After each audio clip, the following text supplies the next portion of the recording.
This piece of legislation exemplifies the flawed realities of the EU by creating overlapping legislation on something that just does not work. Years after the implementation of the PRUM directive, the majority of Member States are still not able to exchange any of the 3 types of data deemed necessary for the dealing with cross-border information exchange. This demonstrates that this legislation simply is not plausible.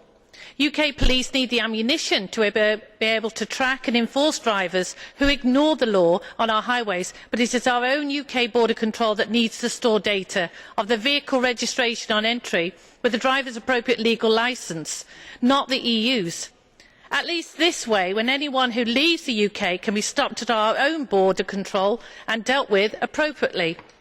The need for EU expenditure to standardise cross-border technologies to implement this legislation is beyond belief. The language barriers between states that allow the system to operate effectively are unpractical and unsafe. The realities of this report pose more problems than solutions.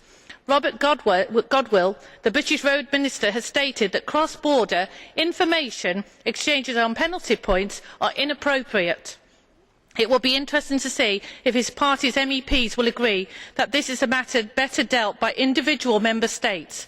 It is certainly only the UKIP MEPs who wish to protect the UK interest, not like some UK MEPs quoting mixed messages.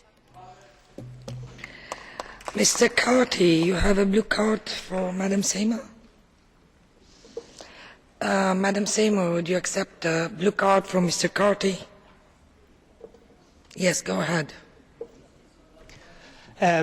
Deputy, your arguments would make sense were it not for the fact that your own country has a jurisdiction in Ireland which comprises, along the county that I come from, of in and around 500 regional and local roads which would be impossible to enforce any sort of border control over. Do you not therefore accept that there is a need to have some form of a system in place that allows drivers travelling into one or the other jurisdiction to live up to their responsibilities under road safety regulations?